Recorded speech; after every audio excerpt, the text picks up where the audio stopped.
Atlantis के हलचल भरे सूक्ष्म जगत में, जहां मेहनती चींटियां अपनी दैनिक दिनचर्या में व्यस्त रहती थीं, वहां एटलस नाम की एक जिज्ञासु छोटी चींटी रहती थी। अपनी साथी चींटियों के विपरीत, जो अपने सांसारिक जीवन से संतुष्ट थीं, एटलस में रोमांच की प्यास थी।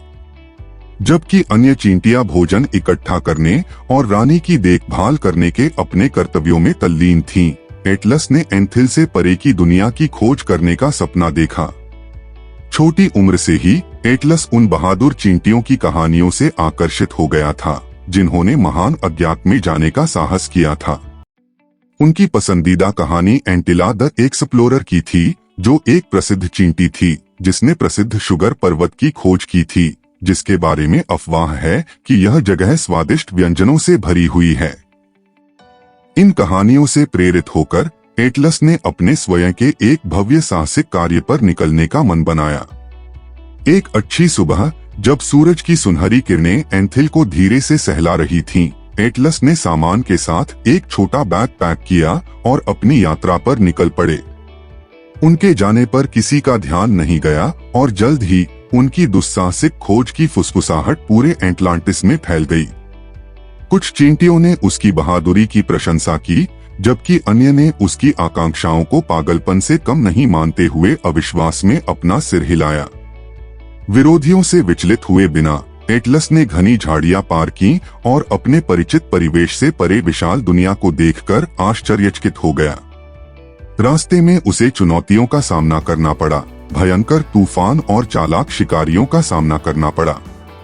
लेकिन एटलस चतुर और तेज तर्रार था। उन्होंने अपनी बुद्धिमत्ता और संसाधनशीलता का उपयोग करके कई खतरों को मात दी।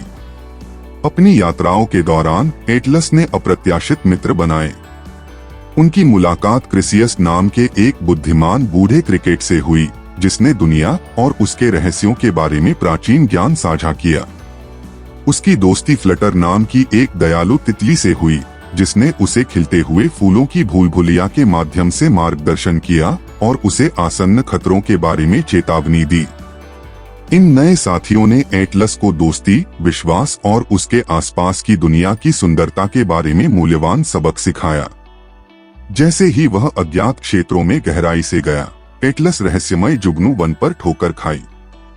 यह जादुई जगह जुगनुओं की हल्की चमक से जगमगा रही थी, जिससे एक मंत्रमुग्ध कर देने वाला दृश्य पैदा हो रहा था, जिससे उसकी सांसें थम गईं। जंगल के मध्य में उसकी मुलाकात जुगनुओं की नेता मायावी रानी फिरिया से हुई। उसने उसे जुगनू अमृत प्रदान किया, एक औषधि जो पीने वाले को असाधारण शक्तियां प्रदान करती थी। जुगनू अमृत से लैस एटलस ने नए आत्मविश्वास के साथ अपनी यात्रा जारी रखी। रास्ते में उसका सामना स्वयं महान एक्सप्लोरर एंटिला से हुआ, जो अपने साहसिक कार्यों से सेवानिवृत्त हो चुकी थी, लेकिन उसने एटलस में जिज्ञासा की उसी चिंगारी को पहचाना जो एक बार उसके भीतर जल गई थी। उन्होंने अपना ज्ञान और कहानियां साझा की, जिससे एटलस को आगे बढ़ते रहने की प्रेरणा मिली। एटलस की साहसिक यात्रा में एक अप्रत्याशित मोड़ आया जब वह शुगर पर्वत पर ठोकर खा गया, ठीक वैसे ही जैसे एंटिला ने सदियों पहले खोजे थे। पहाड़ वास्तव में वास्तविक थे और वे देखने लायक थे, शहद के झरने और चीनी क्रिस्टल के पहाड़ों के साथ। एटलस इस मनमोहक दृश्य को देखकर आश्चर्यचकित रह गया। उसे एहसास हुआ कि दृढ़ संकल्प और साहस के साथ सपने सच हो सकते हैं। लेकिन एटलस यहीं नहीं रुका। अपनी अतृप्त जिज्ञासा से प्रेरित होकर उन्होंने अपनी यात्राएं जारी रखीं, सुदूर देशों की खोज की और विभिन्न संस्कृतियों के बारे में सीखा। वह अपने आप में एक किंवदंती बन गए, जिन्होंने युवा चींटियों की पीढ़ियों को बड़े सपने देखने और अपनी सीमाओं से परे दुनिया के आश्चर्यों को अपनाने के लिए प्रेरित किया। और इस तरह एटलस द एडवेंचरस एंट की कहानी दूर दूर तक फैल गई। यह बहादुरी, दोस्ती और असीमित संभावनाओं की कहानी है, जो उन लोगों का इंतजार करती है जो अज्ञात में उद्यम करने का साहस करते हैं।